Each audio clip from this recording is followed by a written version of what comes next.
के दिन है। देखो बालकी, लड़कियां पराया धन होती है, उनको जितनी जल्दी घर से विदा कर दिया जाए उतना ही अच्छा है, समझी तुम? पर बाबू, इसमें मेरी क्या गलती है? आप मुझे पढ़ने लिखने क्यों नहीं दे रहे? देख छोरी, तेरी गलती ये है कि तू एक लड़की है, लड़का होती तो क्या बाबू, लड़का होती तो क्या? देख छोरी, ज्यादा जबान ना चला वरना जुबान हलक से खींचकर बाहर फेंक दूंगा। पर बाबू, मैं पढ़ लिख कर डॉक्टर बनना चाहती हूँ, देश की सेवा करना चाहती हूँ। देख छोरी, किताबें सिर्फ लड़कियों के हाथ में अच्छी लगती है, किताबें सिर्फ छोरों के हाथ में अच्छी लगती है, लड़कियों के हाथ में तो बहन की अच्छी लगती है, बहन की। पर बाबू, मैं पढ़ना चाहती हूँ, मुझे देश की सेवा करनी है। तुझे पढ़ना है तो पढ़, लेकिन मेरी छाती पे बोझ बन के मत रह। पर बाबू, मैं पढ़ लिख कर देश की सेवा करना चाहती हूँ, आप मुझे पढ़ने लिखने क्यों नहीं दे रहे? पढ़ाई पढ़ाई पढ़ाई, बस जब देखो पढ़ाई पढ़ाई। आज तो तेरी किताबों का काम तमाम करके ही रहूंगा, समझी तू? ये तुमने क्या किया बाबू, ये तुमने क्या किया? तुमने मेरी किताबें ही नहीं, मेरी किस्मत फाड़ी बाबू, मेरी किस्मत। देख छोरी, ज्यादा जुबान ना चला और जितनी जल्दी हो सके चूल्हा जलाना सीख ले। पर बाबू, मुझे चूल्हा जलाना अच्छा ना लगे बाबू, मुझे चूल्हा जलाना अच्छा ना लगे। देख छोरी, तू ये एहसान मान कि तू अभी तक जिंदा है, अगर तुझे बचपन में ही मार दिया होता तो आज एक दिन नहीं देखना पड़ता। पर बाबू, लड़का और लड़की तो हमारी दोनों आंखों के समान होते हैं, इनमें भेदभाव करना तो हमारी दोनों आंखों में भेदभाव करने जैसा है। देख छोरी, तेरा ब्याह तो हो के रहेगा और वो भी कल के कल, समझी तू? हट यहाँ से। अबला जीवन, हाय तेरी ये कहानी, आंचल में है दूध और आंखों में है पानी। मुझे माफ कर दो बेटा, तुम्हारे बाबू के आगे मेरी एक ना चलेगी।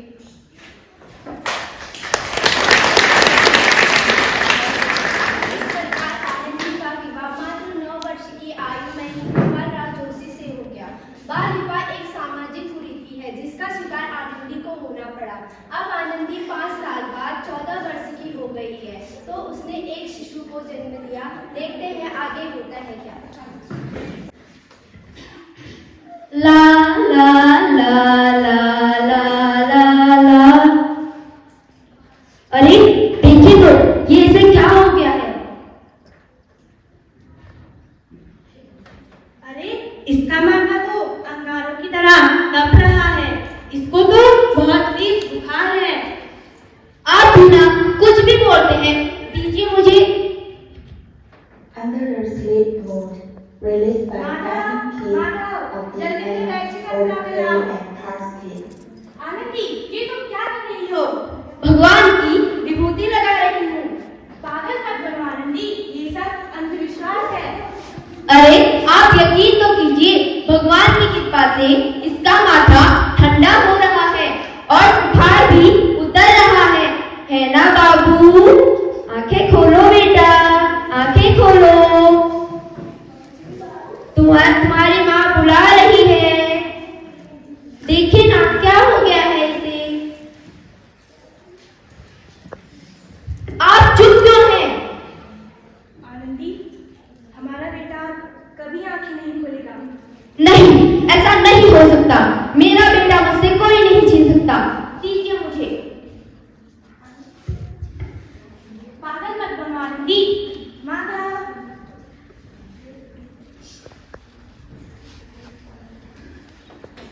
नहीं, मुझसे मेरा बेटा कोई नहीं छीन सकता। पागल मत बनो आनंदी, तुम्हारी अशिक्षा और अंधविश्वास ने तुमसे तुम्हारा बेटा छीन लिया। अगर आज तुम पढ़ी लिखी होती तो हमारा शिशु जीवित होता। तुम अनपढ़ हो आनंदी, अनपढ़। नहीं, अब मैं अनपढ़ नहीं रहूंगी, मैं पढ़ूंगी ताकि कल कोई और आनंदी को इलाज के अभाव में अपना बच्चा ना खोना पड़े। शाबाश आनंदी, मुझे तुमसे यही उम्मीद थी। इस प्रकार आनंदी अनपढ़ होने के कारण अपना बच्चा खो बैठी। अब आनंदी अपनी पढ़ाई की शुरुआत कर रही है। अब उसके 12वीं का परिणाम आने वाला है, तो आइए देखते हैं आगे होता है क्या। आनंदी, आनंदी, तुम्हारी 12वीं का परिणाम आ गया है। क्या मेरी 12वीं का परिणाम आ गया है? हाँ, और तुमने पूरे विद्यालय में प्रथम स्थान प्राप्त किया है।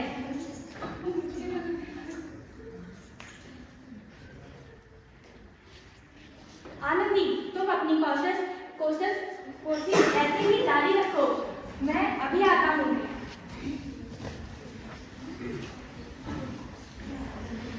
आनंदी, तुम्हारी मेहनत रंग लाई। तुम्हें शिक्षावृत्ति मिली है। क्या मुझे शिक्षावृत्ति मिल गई? हाँ, और ये लो तुम्हारे अमेरिका जाने का टिकट। क्या मैं अमेरिका जा रही हूँ? पर ये सब मैं अकेले कैसे कर पाऊंगी? पागल मत बनो आनंदी, तुम खुद को इतना कमजोर क्यों समझ रही हो? नहीं, मैं अमेरिका जाऊंगी और अपनी पढ़ाई पूरी करके ही वापस लौटूंगी। शाबाश आनंदी, कोशिश करने वालों की कभी हार नहीं होती।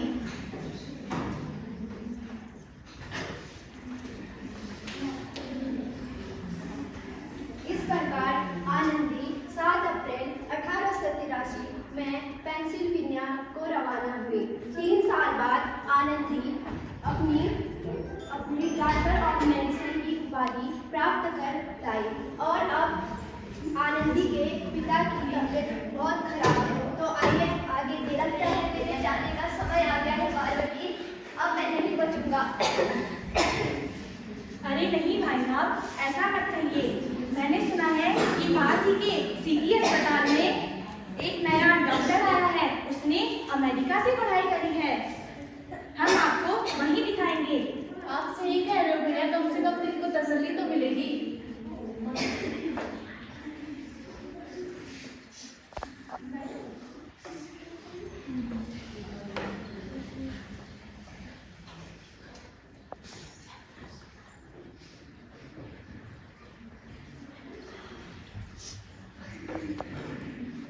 अरे आपकी हालत तो बहुत खराब है। यस सिस्टर, इनकी तबीयत तो बहुत खराब है। मैं डॉक्टर को बुला के लाती हूँ। हाँ, जल्दी बुला के लाओ डॉक्टर को।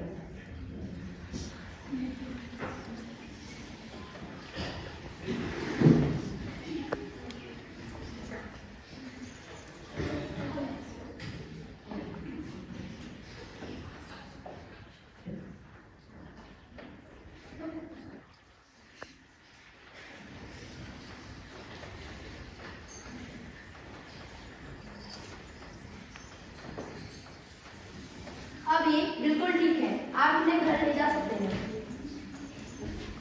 अब आप ठीक है। क्या मैं ठीक हो गया?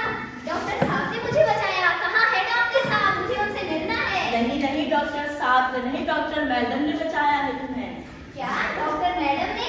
कहाँ है डॉक्टर मैडम? मुझे उनसे मिलना है। डॉक्टर मैडम अपने कैबिन में है। मैं उन्हें डॉक्टर आपसे पेशेंट मिलना चाहती हूँ। उन्हें यहीं भेज दो, मैं अपने केबिन में बैठती हूँ। सिस्टर पेशेंट डॉक्टर, आपका बहुत बहुत धन्यवाद। डॉक्टर, आपने मेरी जान बचाई। वचन? ये कैसा वचन है भला? अरे श्यामलाल, तुमने पहचाना नहीं इसे? आनंदी, अपनी आनंदी है ये। हाँ, वही आनंदी जिसके लिए आपने चूल्हा और दूल्हा के अलावा कुछ नहीं सोचा था।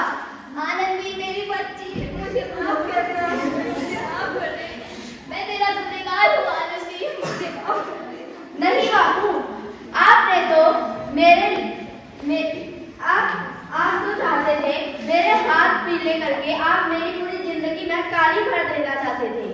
बेटा, मैं तेरा अपराधी हूँ। मैं तो भगवान से यही उपकार मांगता हूँ कि मैं तो धन्य हो गया तुझ जैसी बेटी पाके। मैं धन्य हो गया तुझ जैसी बेटी पाके, जिसने मेरे से सारी उम्र कुछ ना मांगा, बस मांगा तो बराबरी का अधिकार मांगा। मुझे माफ कर दे बेटा, मैं तेरा अपराधी हूँ। नहीं बापू, मैंने तो आपका एहसान चुकाया है। याद है ना वो एहसान जो आपने मुझ पर बचपन में किया था? बेटा, मैं तेरा अपराधी हूँ, भूल जाओ सब। आनंदी, क्या तुम अपने पिता को माफ नहीं करोगी? अगर सुबह का बुला शाम को घर वापस आ जाए तो उसे बुला नहीं कहते। पर बापू, बेटा और बेटी तो हमारे तो आंखों के समान होते हैं। एक को पढ़ाना, दूसरे को ना पढ़ाना सामाजिक अंधकार है बापू, सामाजिक अंधकार। बेटा, मैं तेरा अपराधी हूँ। मैं तो माफी मांगने के भी लायक नहीं हूँ बेटा, पर हो सके तो मुझे माफ कर देना। आनंद